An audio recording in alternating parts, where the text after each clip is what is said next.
We celebrate Purim because it was a salvation, rescue from a threat of annihilation. Right?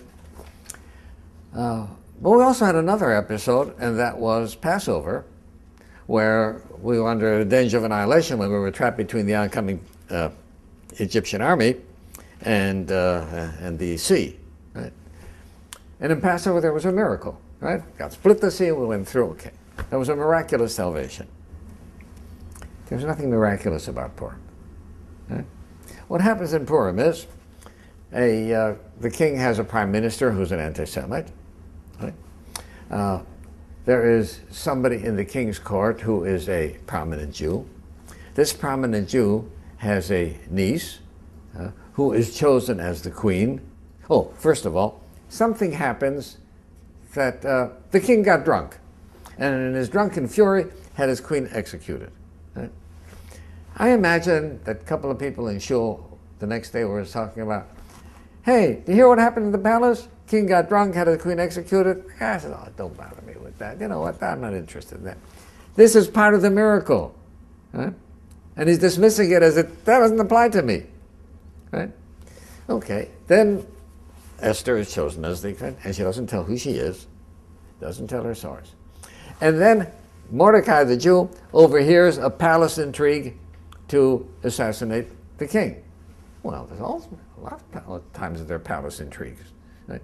Mordecai overhears this, right, and it's recorded. Nothing miraculous about it. Right? The king can't sleep. Right? They read him the Chronicles, and he realizes he never rewarded Mordecai for it. Right?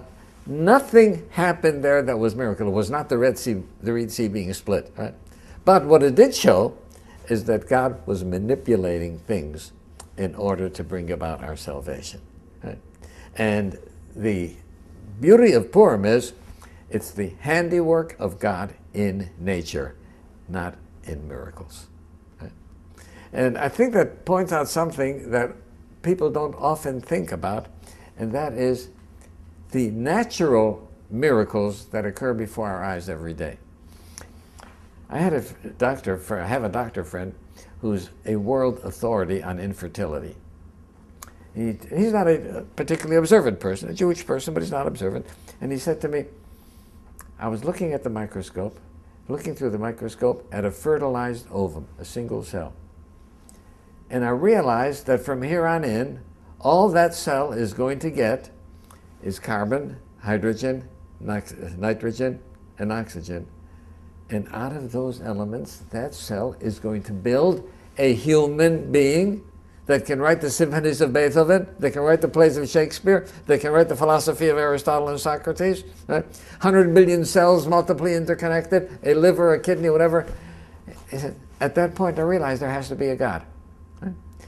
Now, what happens is nature is all around us full of miracles, right? But we don't realize it. And what we take from Purim is an example. Right? It was a salvation, and we celebrate it as a miracle that happened in nature. And it should serve as a model for us that to realize miracles are always happening in nature. It's just that we don't recognize it.